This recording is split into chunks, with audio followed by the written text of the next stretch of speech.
Scratch and claw game. Our preparation for that PA game was very much about keeping some of their players off the bases that we knew were very competent. We knew the top end would be a lot of challenge for us. We'd have to go after the low end batters and pressure them to be the ones to make the big plays and force those more experienced players off the diamond. And the other key was just not giving them any free passes. You know, we in both those games where they scratched and clawed because we made errant plays that we don't normally make, but we made them at all the wrong times and dragged games out when we didn't need to. And so I was on the defense about that, playing clean, but also staying after them and making sure that they made good decisions out there when they were making play calls. And they did all of that. I think that their leadership and experience in those big games really showed through here in the postseason. Yeah, I was also surprised about that because it had been 11 innings like the last game, and I wasn't nervous, but I was definitely pumped up to beat them because I did not want it to be another game like that. But that was just, again, we played another great game, and we were all just smashing the ball that game, and it was just definitely in our favor.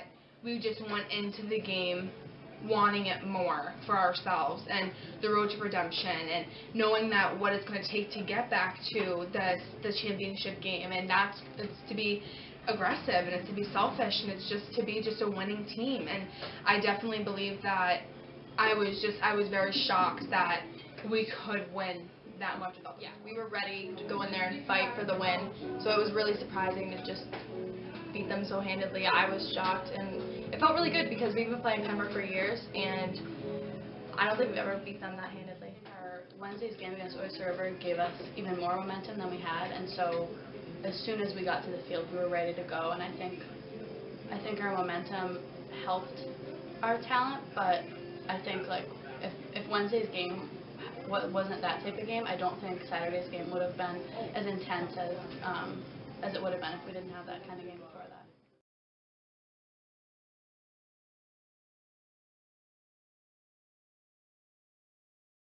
I'm kind of mixed feelings with Milford because I know that we can beat them and I know that they're a good team, but I think if we show up and play the way that we have been playing in these past couple games with our bats stringing together, I think we're going to be perfectly fine.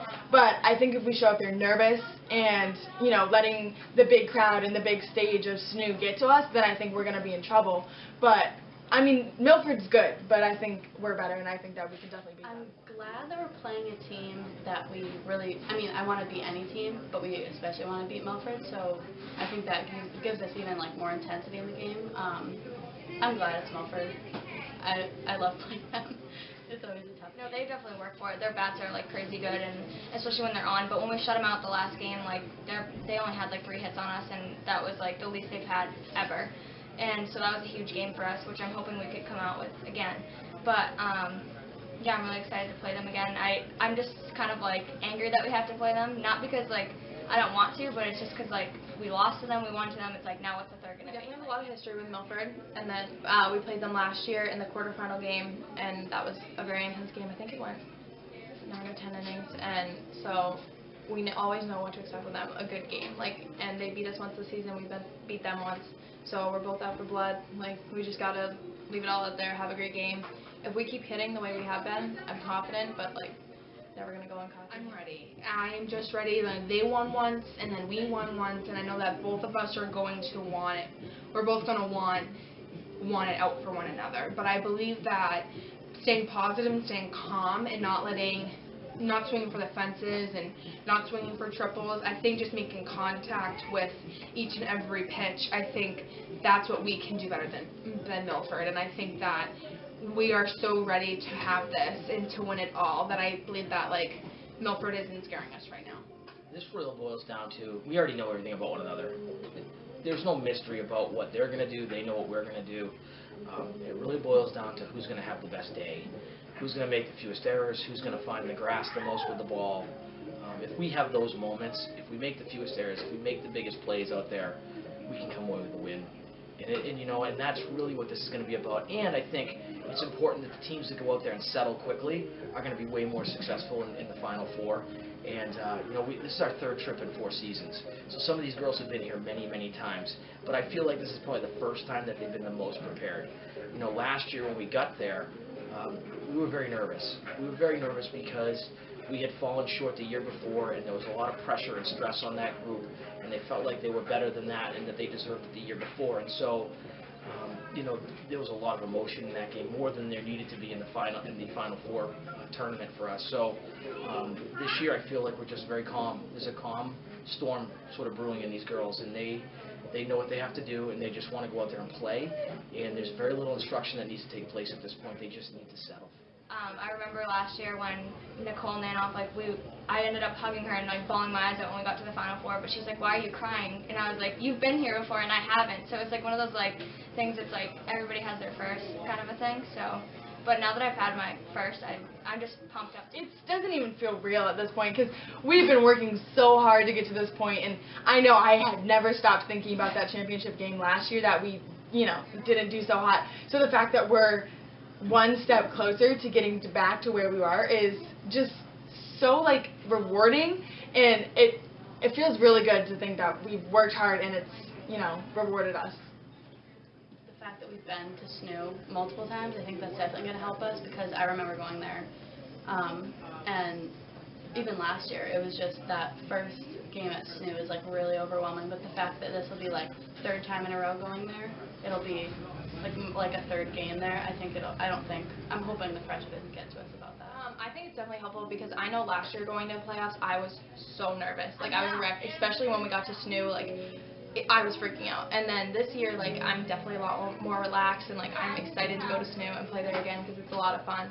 And so it's definitely nice to have that first time under our belts and just be able to relax a little more and know what's coming. Even if we don't win, which is what all our goals are, at least we made it back to the Final Four. And our name is always still in top 4, and our name is always still in the top, and I believe that we can go all the way, and I believe we can win it all. It's just everyone needs to be on the same page. The nerves need to go away, and we need to play just as hard or just the same as we played Forest River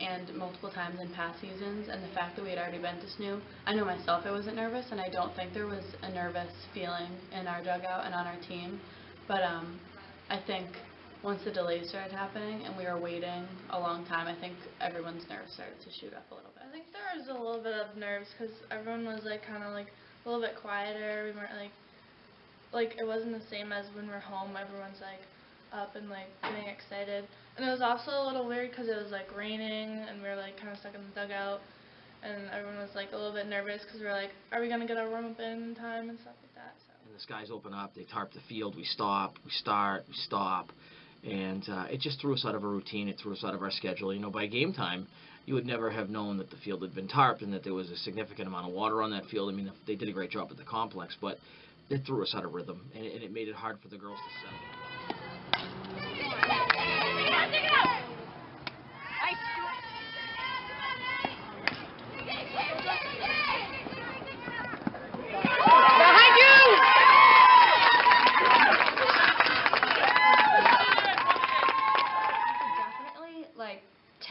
difference between the girls who have done this before and the girls who haven't, because they were super chatty and super just like, the nerves were just crazy. But then there was the seniors, and we were just so serious and just so like, we're going to win this game. And when we ended up like started warming up, the weather was just not in our favor, and it was a lot of stop and go, and just, I think it was stressing, especially the girls that hadn't been there before. They were so stressed out, and just like, it was really confusing, and it was kind of like a mess, to be honest. So I definitely think that had played a role in the way that the game turned out. So I think when we got there, everybody was built up on the excitement that, you know, we're at SNU, here we go, like, we made Final Four, and then it kind of started to sink in, I think, and people really, like, getting that realization that, oh my gosh, this game is huge, and, like, it's a big setting, and lots of people are going to be there, and then the rain on top of that, I think, just totally, you know, kind of dampened it, and almost made our nerves worse. But I think for the returners who had been there last year at SNU, everybody seemed to be okay. Like, we knew this drill, like, we knew what we were supposed to do, everything. But for those who hadn't really been on the field in the previous year, I think really struggled with it. There you go.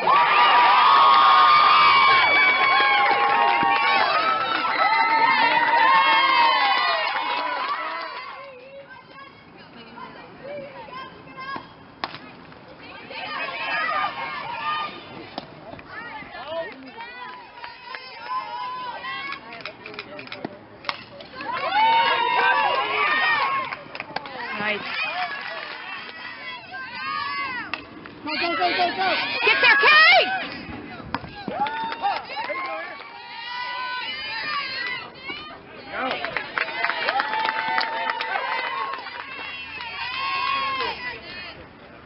Go, go, go, go.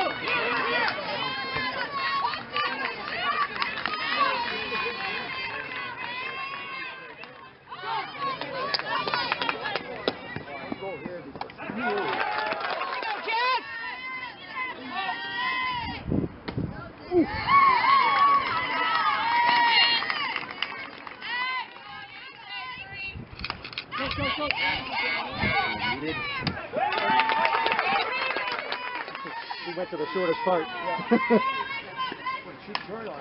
Yeah.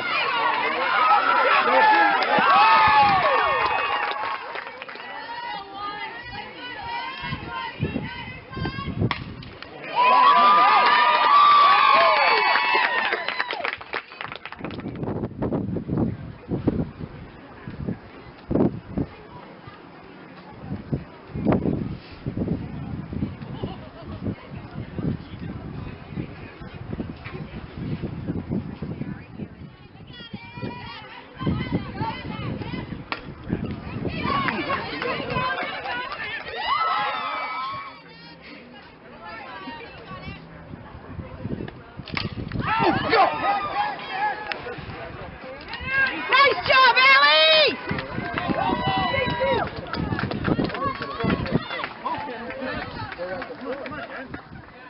So they'd seen me quite a bit, and, you know, I change up my pitches, but there's only so much I can do, and I don't put it past them. Like, they're a really good hitting team, and, like, obviously that showed. And so I think the combination between them seeing me so many times and then them being a good hitting team, just, it didn't mix well.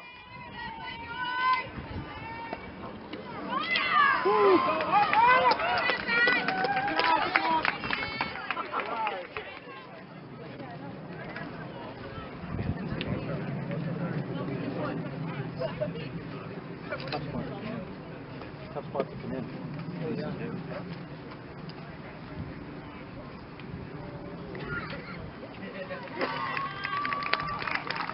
Nice job, Emma!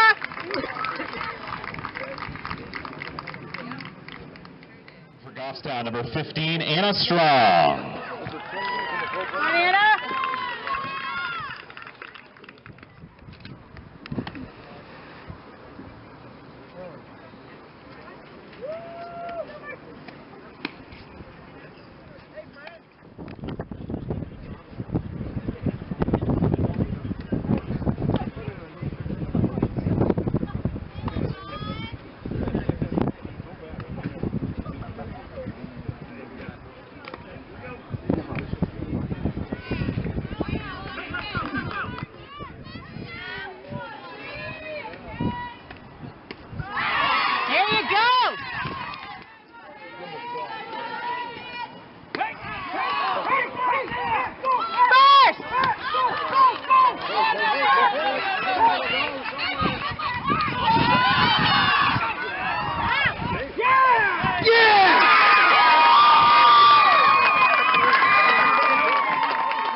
Well, even from the very start, like, when they got those 2 runs off the bat, I was like, oh gosh, like, I hope we can, like, stop making those mistakes, like, easy routine mistakes, and then it just, the game kind of, like, went on, and we didn't hit, and then we started not winning the innings, and it just kind of, like, the whole game was like, this isn't our game. I'm really not surprised. I mean, they are just an amazing hitting team. Like, no one can deny that. Like, they're really good.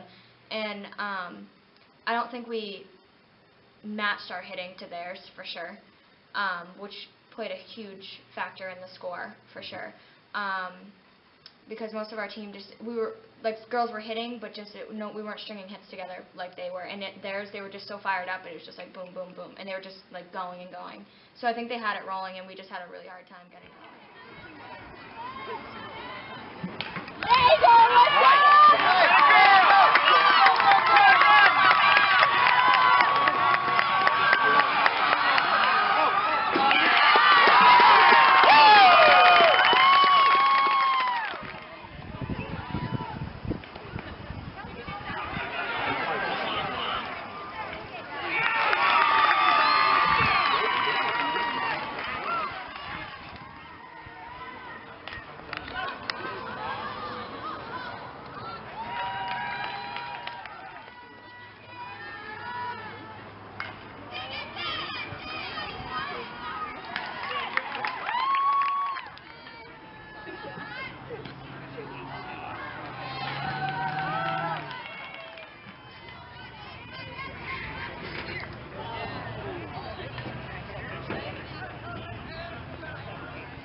like that, finish them. Don't give them a chance. And he and I had talked about that a couple of times, Jim Ryans and I, in between innings and in the post game. He knows. I would do the same. We would tell our girls when we had a team during the regular season on the ropes, like PA in the quarterfinal round, finish them. Don't let them come back. Put them out of this game. And so I knew he was going to try to continue to manufacture runs. He wasn't going to slow down. I wouldn't have either. There's no looking back in the postseason. And so things certainly were falling their way. The push bunt was a phenomenal play call by him. He caught our defense off guard on that play. But some of those other hits were just well-placed balls that you can't get to. And sometimes, no matter how well you pitch, the other team's going to hit. And when they put it in places that your defensive players aren't, there's nothing you can do other than stay as close as you can in the game and keep playing.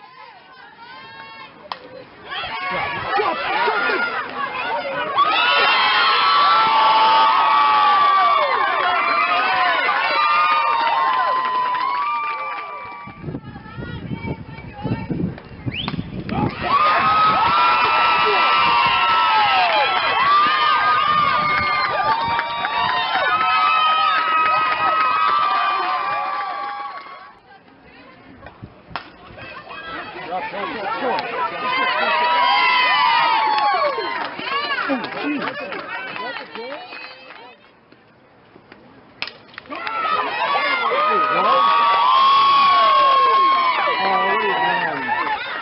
go, go!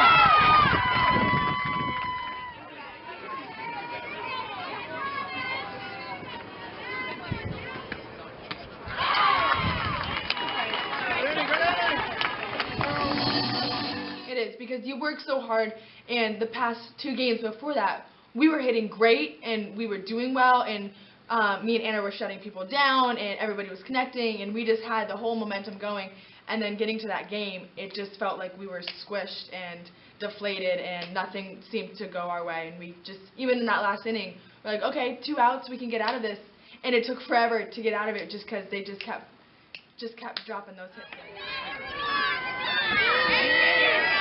It goes back to what we've talked about before, which is you can only test fate so many times. You know, so our first competition against them, it was a close game, and you know, we had that one tough inning, and I really felt like that we should have been our game to start with. It was really a miscue on having our reserve pitcher ready to go, and it would have played well. And you know, when you look at what we did in the senior game, with having all of our contingency plans in place, playing clean, and executing, we turned that into a heck of a ball game, held them to four hits in that game. But in that semifinal game, they were prepared. I mean, you know, he had done a nice job with his team. He knew he had to jump on us early and keep his foot on the gas. I don't have any problem with what they did. They certainly knew what they needed to do to hold us down. I mean, they held our offense down in that game, and that was a big part of their success. And then there was the miscues that sort of went with that. But you know, they certainly jumped on us early, and they took big advantage of some mistakes that some of the younger players made under all that pressure. You got it, Carly.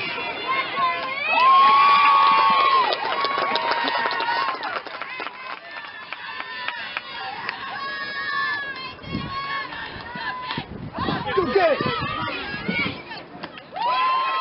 In the 7th, I told the girls we were, I mean, elimination was not a question at that point, at the bottom of the 7th. So when they came off the field, I circled the girls and I said, look, our fate is pretty clear here. But if we're going to lose this game, we're going to lose this game with our heads held high, and we're not going to get beaten. And there's a big difference in my book between losing a game and being beaten. And part of that is holding your head up. And so I told the girls, if we're going to lose this game, then we're going to fight our way to the door. And I could see that in their face. And when we got to 2 outs, it's never more imminent than that. I think it's hard being a senior and like realizing that that's actually happening, because it's like you can't like be all down and whatever, even though you want to be, because you know this is it really when you look at the scoreboard. But I mean, miracles can happen, and I honestly, like, we could, if we had more time, I think we could have done it, because we started in the last inning, we started picking up our bats. But there were times where I turned around before the 7th inning and I was like, crap, like I think we might have fell short. And but I definitely didn't stop giving up, and especially on my teammates. Like, I love them to death, and I wasn't going to give up the game. The second baseman, number 2, Michaela Fleming.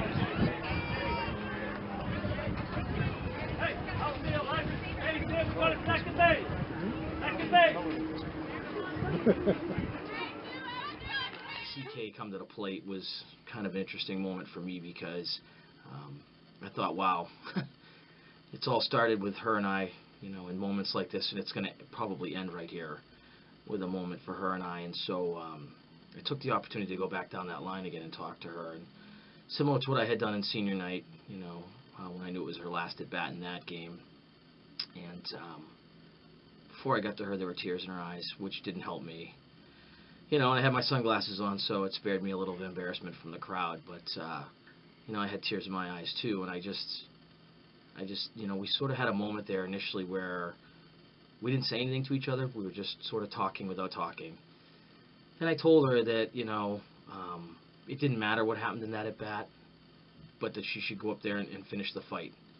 You know, and walk out of there with her head held high, because she had played so hard. Get that! Come on, Ray!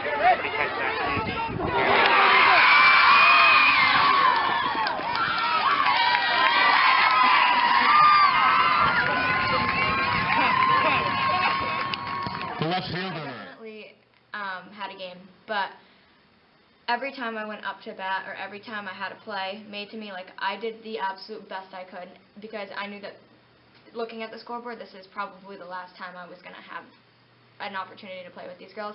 And I wanted to make sure I didn't have any regrets whatsoever, and that I absolutely play my heart out and have no reason to say, oh, I wish I had done that, or I should have done better here, or I shouldn't have swung at that pitch, or, you know, something. Like, I just didn't want to regret anything. So I think if everybody had gone up just worrying about themselves instead of worrying about what other girls need to do, I think it would have been a lot better. But when you're down by so much, it's just like you want to do the whole thing by yourself. But I think for me, I improved a lot with focusing on what I need to do, not what, 14 other girls need to do. Oh, yeah.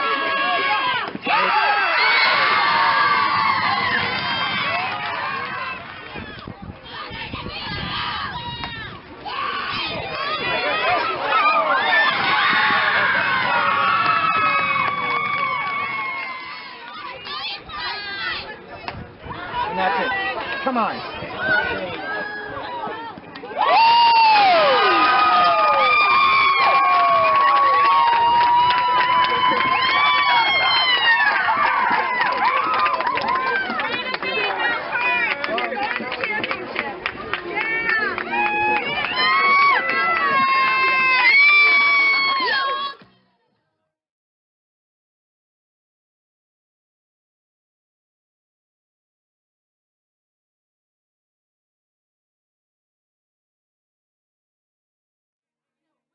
It's easier to look at it that way, because obviously off the bat you're just like, no, like, this isn't okay, we wanted to go all the way kind of thing. But it is, because we all worked hard, and it wasn't any point where we all just gave up, so to be able to make the Final Four is still a huge accomplishment, whether we won the whole thing or not. So I'm still very proud of the girls, no matter the outcome of the game. So the fact that we made the Final Four.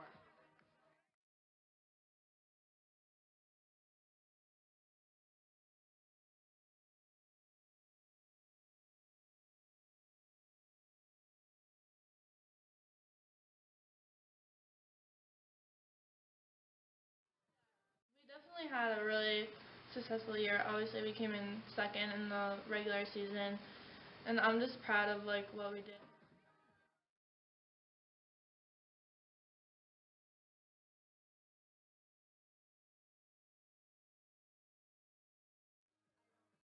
I think that even if we had went to the championship and lost, I don't even think that I would think that that's a negative at all. I don't think anything about the season is a negative. We could have gone 0 for 16 or whatever, however many games we played. And I wouldn't have even thought it was a negative.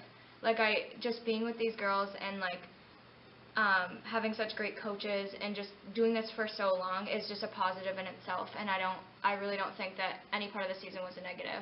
I just think it's all a learning experience.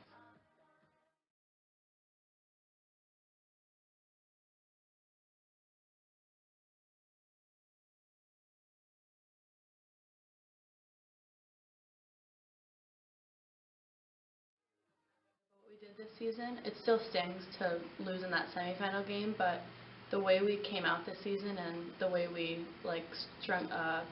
stuck together as a team the whole season, and I couldn't be prouder of that.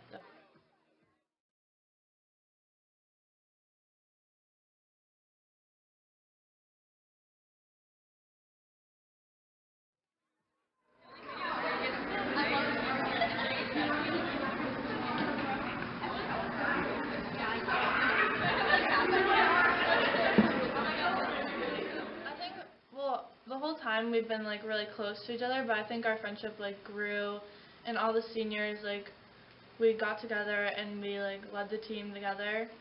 And at the beginning it was a little difficult splitting the captain role between 6 people, but by the end we were all one whole team. I think that we grew really close to each other for sure, and I think that our skills individually have gotten a lot better. But I think most of all, out of all of that, I think we've all sort of learned, or at least I did, that this is not a game about winning and losing and, how many steals you have or how many at-bats you get or how many strikeouts or any of that. I think it's about, making friends and, the other life lessons that you learn within the sport.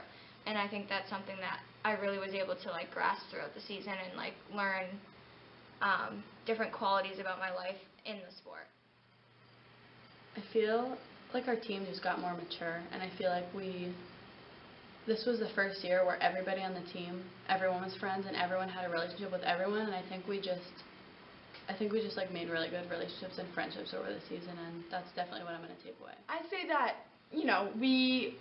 we learned to win as a team, and I don't think we never had that concept before. It just kind of seemed to click as the season went on, so everybody started being on at the same time, and when we were all off at the same time. But no matter what end of the spectrum it was, we were together, and I think that just, I don't know, it just kind of was a good feeling to know, you win it as a team, you lose it as a team, but it like really felt that way. So I kind of liked how that built, and it kind of made our connection stronger towards the end as well. The road to redemption for these girls, I think, was different for every one of them.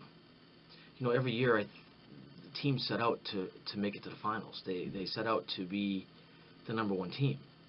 And my argument would always be, how do you measure that success? Because is success truly being the championship team, or is it more than that? And so one of the lessons that myself and Pete and Emily constantly try to teach these girls are those lessons about life and what that really looks like, what success really means. And I felt like we had proved everything we needed to prove, that we could be that team that could come right back and fight again, whether we had the Division II Player of the Year on our bench or not. And I think one of the things that really emphasized that for me was just before that semifinal game, there was a message that was tweeted out by one of the sports groups, one of the media outlets, that had said, that Milford had to face the perennial postseason team Goffstown, and I was blown away because we had become a perennial postseason team, and that didn't happen by mistake.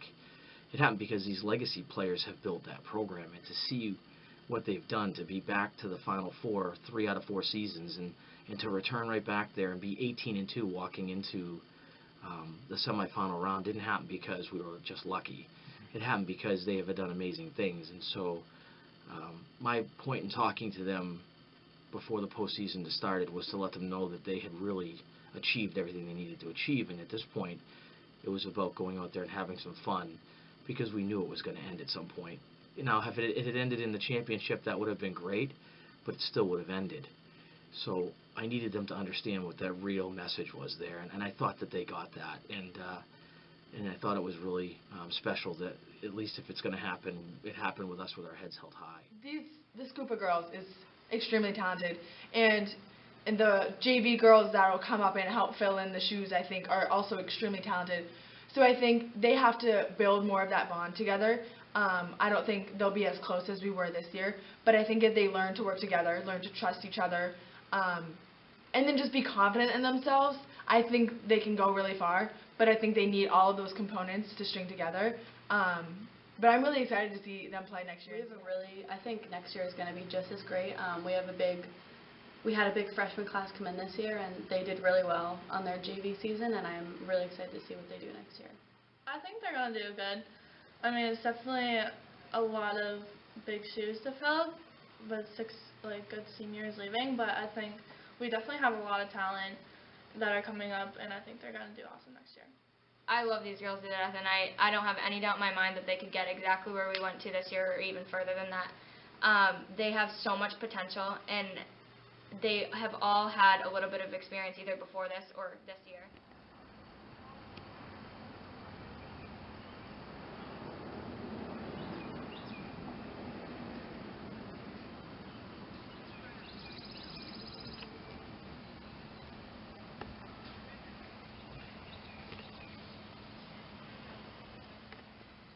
This field has been my home since I was 4 years old, so the fact that I'm done on this field and the fact that I've played with these girls for so long, that's pretty much my whole life at this point. So, I take away the lessons that I've learned from the game and being on the team with these girls and learning how to adapt and, all of the things that you learn from softball, but especially having the same girls with you that entire time. I think you learn so much more from that. It's been an awesome experience. I'm going to definitely miss playing Goffstown softball. I've learned like so much through softball and like about softball and just about life in general. And we've always had like a super good coach and super great teammates, and it was just a really good program to be a part of. Goffstown softball taught me a lot when I was in high school, and I made some of my best friends playing on this team, and I just can't wait to see what skills I was taught there, where they bring me in the rest of my life. But I think it's going to be weird because my dad has coached me my whole life, and like I've never had a coach that's not him. So it'll be weird for me. Like if I go on to play in college, it's going to be a new experience for me. But I think it will be like something that teaches me something new, and to have different views of like how I play, so they could give me different advice and like all this stuff on how to improve.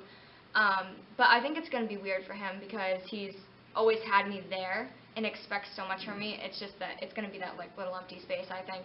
But I think he'll get through it. I came to Goffstown softball because of Michaela, and I actually came to softball in general because of Michaela. But I stayed because of all of them, because of how amazing they are, because how blessed I am to be involved with some kids like that who can play the game and also inspire other kids and be great role models. And so it's going to leave a huge hole in my heart. I suppose as a coach, though, the silver lining there for all of that is that what they left behind will sustain just fine. They prepared those girls to take over in key spots that they are leaving behind. And not only are they preparing those girls both to play in the game, but also to be role models in their place. And so they really did a nice job on the way out. It's just, it's going to be different for me. You know, different for me in the sense that my bond will be different with those players, but I'm very fond of this team, and I've already started in the postseason preparing and establishing that bond with those other kids, and you know, I plan on spending the summer on the road checking out some of the games that they're playing and touching base with them and making sure they're doing okay, and you know, and letting them know how much the program values them, because it wasn't just about those 6, it was about softball and what we can do there, and we're going to continue to do that. We're not done by any stretch. You know, we never settle, and those girls would not be happy with me, the 6 who left, if I didn't keep the fight up for them. So I'm going to continue to keep the fight up and remind people of the legacy they left behind.